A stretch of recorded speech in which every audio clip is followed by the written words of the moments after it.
He is Mr. V. Ganesan, Maharshi Ramana's great-grandson. He is a true, realized soul. I met him in Tiruvannamalai in 2019. He is a great Advaitic Vedantist. He is a true follower of Advait Vedanta. Just listen what he says. This who am I of Ramana Maharshi is not a technique, is not a formula, it is not to be trained or given classes. This self-effort to turn our outturned attention to interned attention. That's all, one movement of outward to inward, and the rest of the things you yourself know. That's why Maharshi calls it as inner guru. The inner guru is within all of us. Maharshi said, who is that inner guru? Not another small imp seated in your heart. This is the happiness. See. He is another grandson of Maharshi Ramana. He is president of Ramanashram at Tiruvannamalai. He is also a true follower of Advaitic Vedanta. Just listen to him. Bhagavan's philosophy is not totally new. But what was great about Maharshi was he lived it. In the present day, he lived it. Here is a person who lived like an ancient rishi. Lived it. That's the greatness of Bhagavan. Bhagavan is my blood grandfather's elder brother. My father's elder brother. When he was a child, he was old enough to be seen as an old man. So when I was a boy, I knew him only as an old man. No concept. This V. Ganesan as a boy is standing beside Maharshi Ramana. Sort of sage or saint. Since he, Ramana Maharshi, moved with me like a grandfather only, he will move with me. Hey Ganesha, come here. Yava. Like my own grandfather, how he will call, hey Nova, correct, sit here.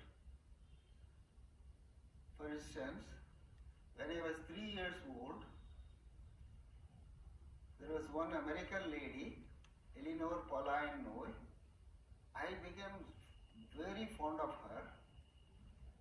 So I will always go and sit on her lap. And perhaps you Westerners, it is difficult for you to understand. The Brahmins do not like the Brahmin children to be touched by a Westerner. It's pollution. But I never knew all that. I go and sit on her lap. And there is so much of opposition.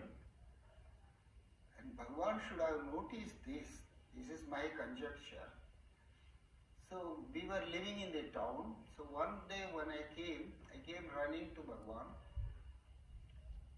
Bhagavan looked at me when I prostrated, because my mother would say, go and prostrate to Bhagavan. I prostrated. When I got up, Bhagavan looked at me and said, Ganesha, உன்னோட நோய் பாட்டி அங்கே உட்காந்துருக்கா, போய் அவன் மடியில் உட்காந்துக்கோ. You are Noyi. I used to call her Noyi. Your Noyi is seated there, go and sit on her lap. How will you describe Ramana? That famous thing. Mighty personality. All this part. Mighty personality. Major Chadwick was the first Westerner to permanently stay in the ashram.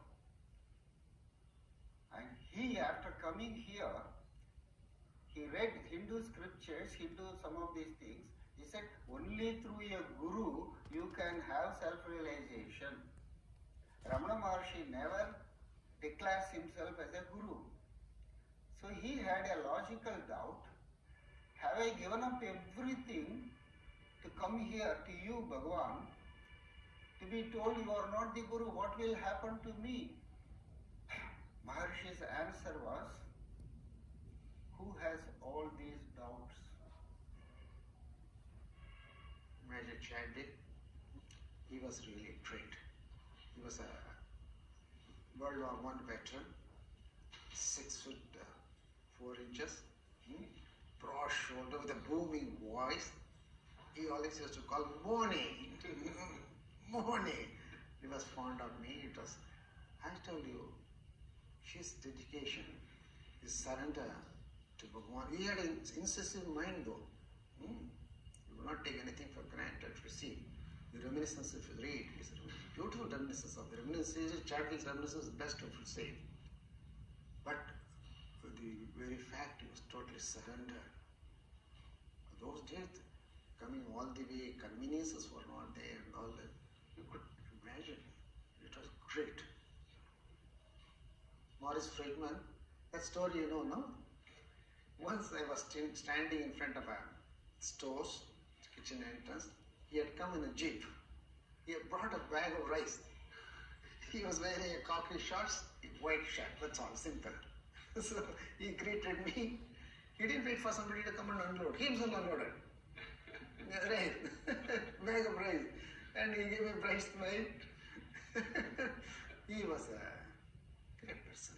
Not many people know, for Dalai Lama to come to India, he was one of the instrumental people who played the role behind the scene because they are direct opposed to Nehru. He was one of the key figures in bringing Dalai Lama to India. Everyone is Ramana Maharshi in their heart. That's the uniqueness. There is no, there can never be a school of Ramana Maharshi, but everyone will be Ramana Maharshi. Not disciples of Ramana Maharshi, not a school or a religion of Ramana Maharshi will never come. We all felt absolutely natural in his presence. Totally at comfort, natural in his presence. See, in a conservative South Indian, especially Brahmin family society and all, you don't know. You try to keep a distance from elders, more so from a Swamiji and all that. No. In the presence of Bhagavan, we felt all natural, so natural. That explains also, see why the birds, animals, everything, they all were so close to him.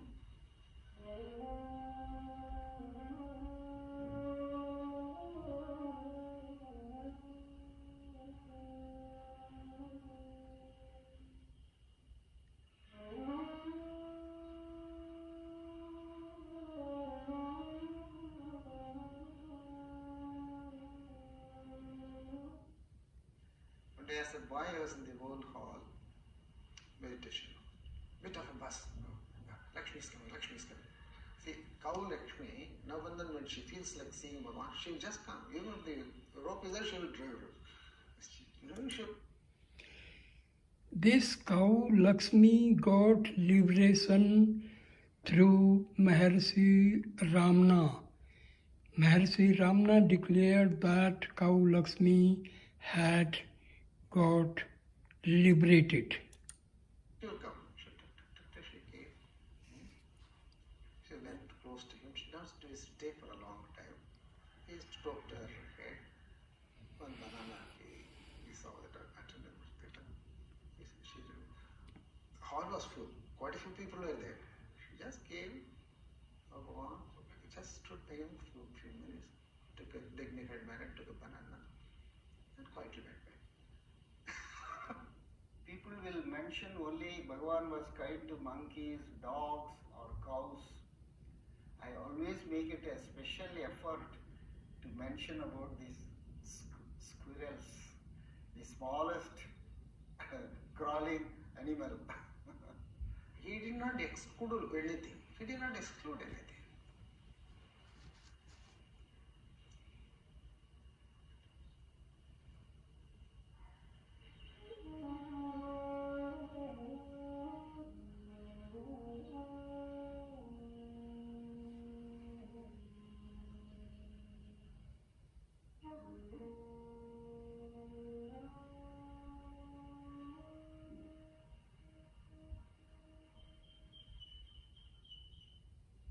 All religions advise you to pay attention on God, which they conceive of outside of you. They conceive of any religion, including my own religion of Hinduism, the most ancient religion. They train you to search for truth, to search for God, to search for happiness. Maharshi revived back the oldest tradition that you are already happy. Since your attention has been turned outside, you find misery. Now turn back the attention on yourself. Actually, one of the devotees, scholar devotees, put this question to Bhagavan: can you give your teaching in one word? And happily, that was a English dialogue. The person who asked Maharshi, Bhagavan replied in English: attention. Attention on what? Not attention off. Attention in. Last week, the famous music director, Ilayaraja, came to me. Adina, did you see the November calendar photograph of Bhagavan? 2012. Yes, a good photograph. See that? They immediately brought and saw. You know the picture we see Bhagavan walking, it's apparently rainy day with an umbrella. Close to the well, just behind him, wall almirah is there. Wall almirah reflection is there. But Bhagavan's reflection is not there in the picture. What is it?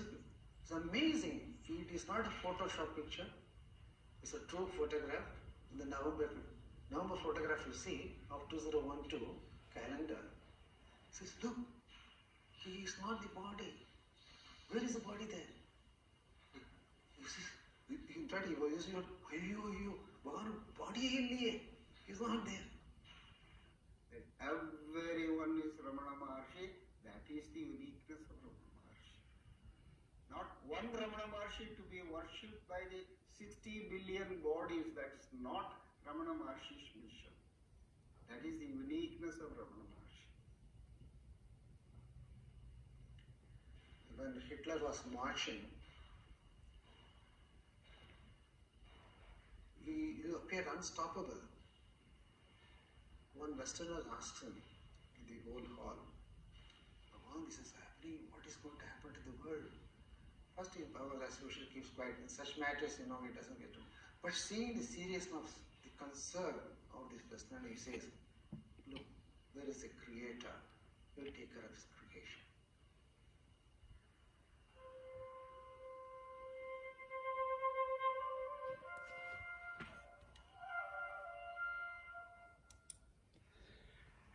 This is holy Tiruvannamalai city, and this is one of the oldest temple in India. This is just on the southeastern part of Arunachala Shiva. This is a very vast monument of great Hindu architecture.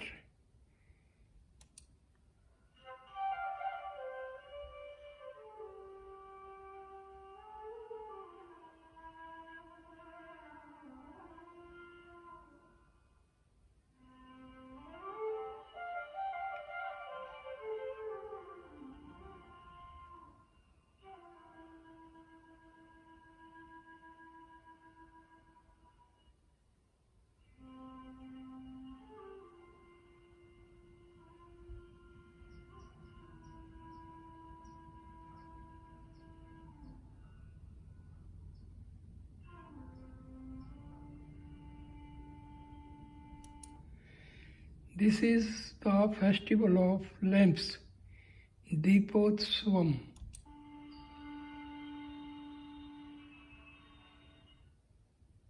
So happiness is Maharshi's teaching. Happiness is our See, happiness and soul and God, bliss, peace, same thing. No difference between these things. real state is one of the most famous statement of Ramana Maharshi. It is 100% true. You are timeless, and when you experience timelessness, you are always happy. Morning after breakfast, you go quietly after that. Only one attendant will come with the commander. So, mainly perhaps because of earlier years, he had neglected his health. So he had developed rheumatism and stiff joints and all that. So leisurely only he could walk. Although he was quite a tall person, beautiful personality, complexion also as his sort of bronzed gold, and some magnetic personality. Apart from the eyes, everybody talks about somehow. So he used to leisurely go up and come down. That I remember. Because as boys, we used to be playing here only because of the motorist. Maharshi is on the walk to Arunachala Hill. Bhagavan comes, it's okay. Then also we were not worried or scared, oh, Bhagavan is coming, keep it, no. But we'll see, that's it. We'll see. Somebody wrote a book. He is Mr. David Goldman. He was a great admirer of Maharshi Ramana. He has written many good books on Maharshi Ramana. A Vedantic scholar, Shankara and Einstein, or was it Maya and Einstein, sent it to Ramana Ashram and then came to talk to Ramana. And then he asked, have you read my book? And Ramana said, yes. And, well, what do you think of it? And Bhagavan picked up on this analogy of two different observers in different places seeing and perceiving different things. He said, I don't accept that analogy because I know there are two different observers in two different places. That's your idea, that you are one observer in one place, seeing the world, therefore you project onto all the other people you see in your own projected world that they are also observers looking at a world. He said that's completely wrong. There aren't a multitude of observers, there's just you. It's extraordinarily solipsistic. So he said you can't formulate a theory that I will accept that includes independent, separate observers. He said there aren't any observers, not even one.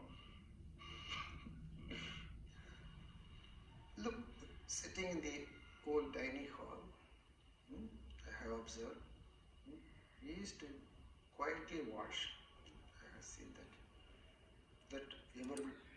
This is the dining hall in Maharshi Ramana's ashram. Here, food is provided free of cost. South Indian food. It's very tasty and sattvic food. Please get the share. Not in a demonstrative manner, just one look, one gesture. Because people knew what was this man. And such people, written command, just gesturing or shouting is not required. But once, In fact, he can be very strict also, I understand. Some of the old redundants have said, he can be very strict in such matters. You cannot take liberties. That is, say, quietly giving more portion to Bhagavan, no? There is one verse which they every Saturday they sing in the ashram. Ramana said Guru, Ramana said Guru, Ramana said Guru, Rayane, Ramana said Guru. Ramana Sadguru, Ramana Sadguru Rayani. This was written in 1902 or 3. And this is the famous song sung by every Tamil knowing devotee of Bhagavan. So they would sing even when Maharshi was in the body in his presence.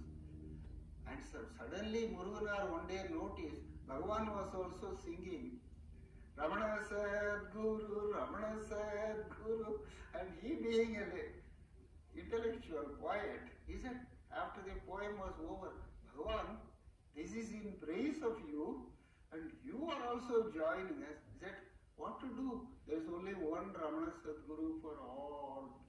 He is in the heart.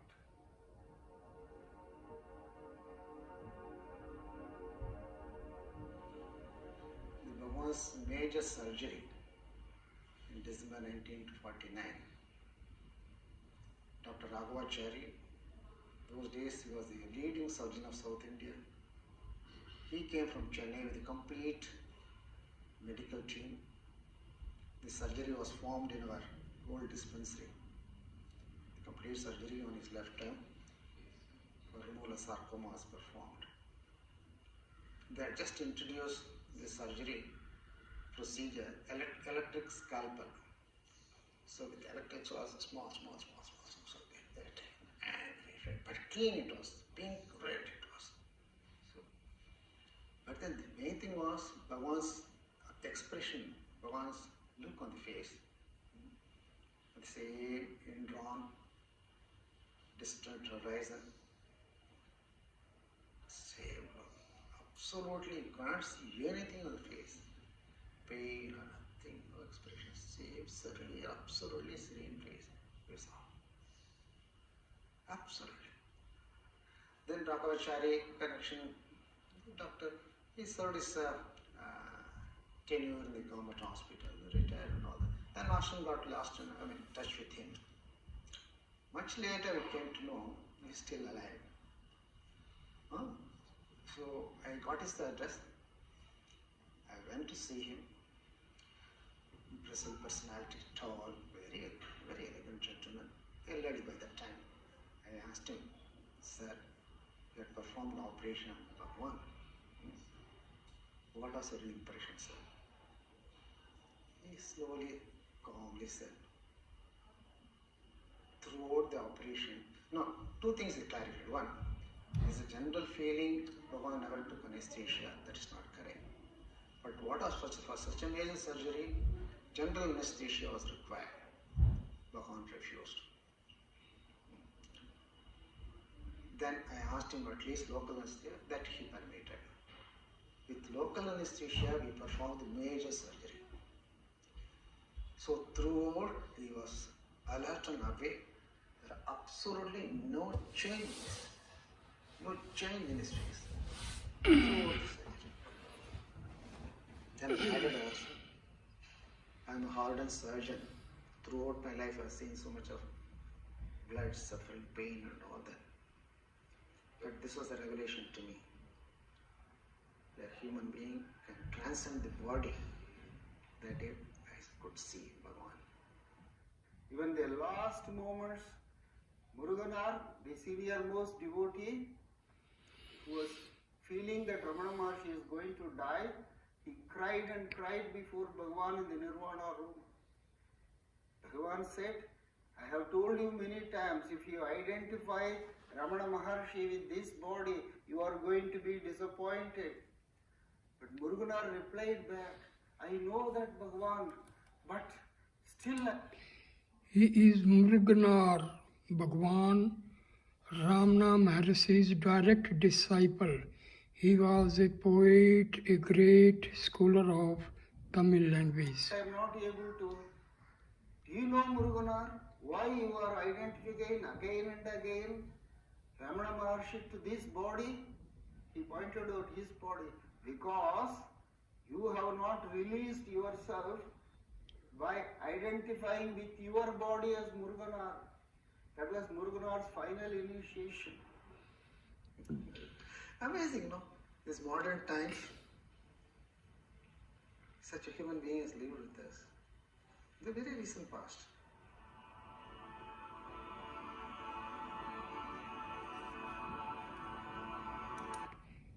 This is Arunachala Holy Hill, the living Shiva, Shiva in the form of hill. This hill, known as Arunachala, is situated in Tiruvannamalai in Tamil Nadu state of India.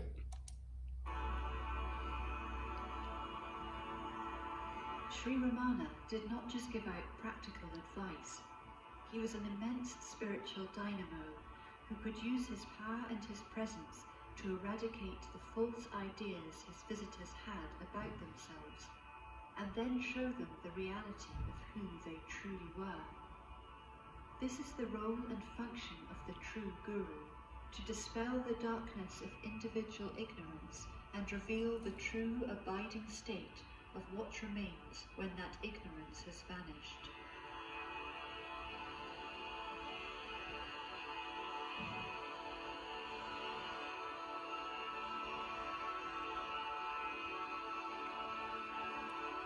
In a world where The well-known saint says Swami Yogananda visited Maharshi Ramana and he got some queries solved by Maharshi Ramana. gurus are generally known more for their misdemeanors than their teachings, Sri Ramana led an impeccably saintly life. He owned nothing. He was a natural celibate, and he was available to seekers at all times of the day and night. No one was ever turned away, charged an admission fee, or asked for a donation.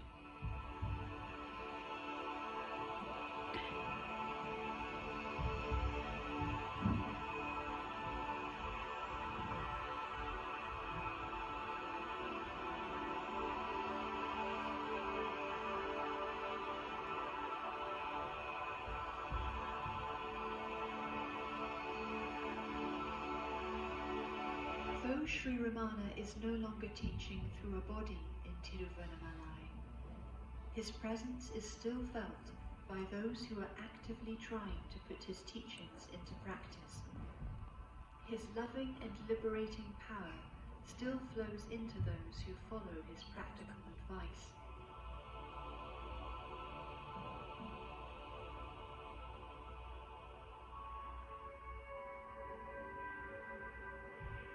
The purity of his life and the simplicity of his practical